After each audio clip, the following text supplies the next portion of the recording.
Good morning, one and all. The children of today will make the India of tomorrow.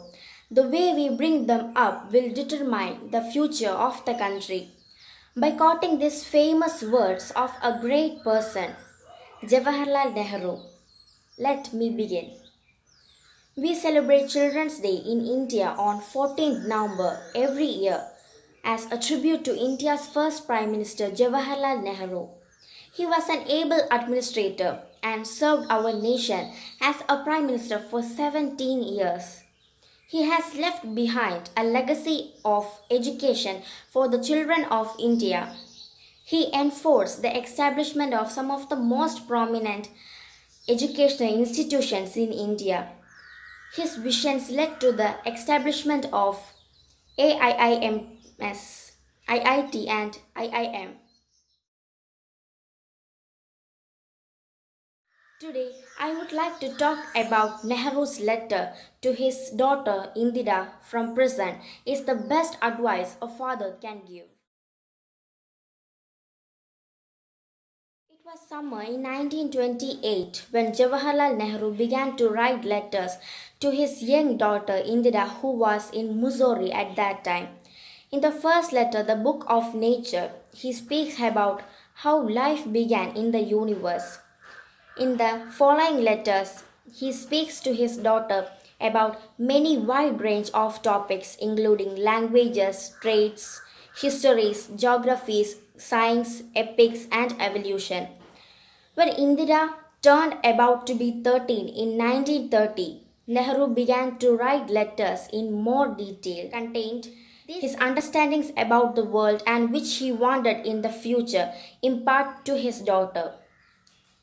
Even while he was in the prison, he wanted to ensure that his daughter is not devoid for her father's teachings.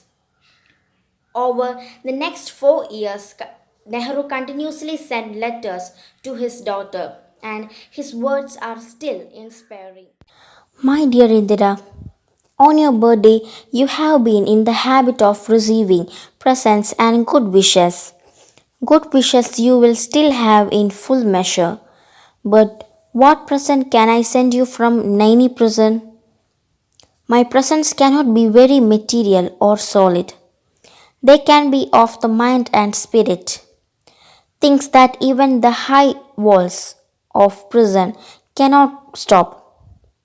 You know, sweetheart, how I dislike sermonizing and doling out good advice. I have always thought that the best way to find out what is right and what is not right, what should be done and what should not be done, is not by giving a sermon, but by talking and discussing. And out of discussing, sometimes a little bit of truth comes out. I have liked my talks with you, and we have discussed many things. But the world is wide, and beyond your world lie other wonderful and mysterious worlds. None of us need ever be bored or imagine that we have learned everything worth learning and become very wise. Nehru's words will always remain a timeless piece of advice. In 1973, Indira Gandhi wrote, these letters aroused a feeling of concern for people and interest in the world around. They taught one to treat nature as a book. I spent absorbing hours studying stones and plants, the lives of insects, and at night the stars.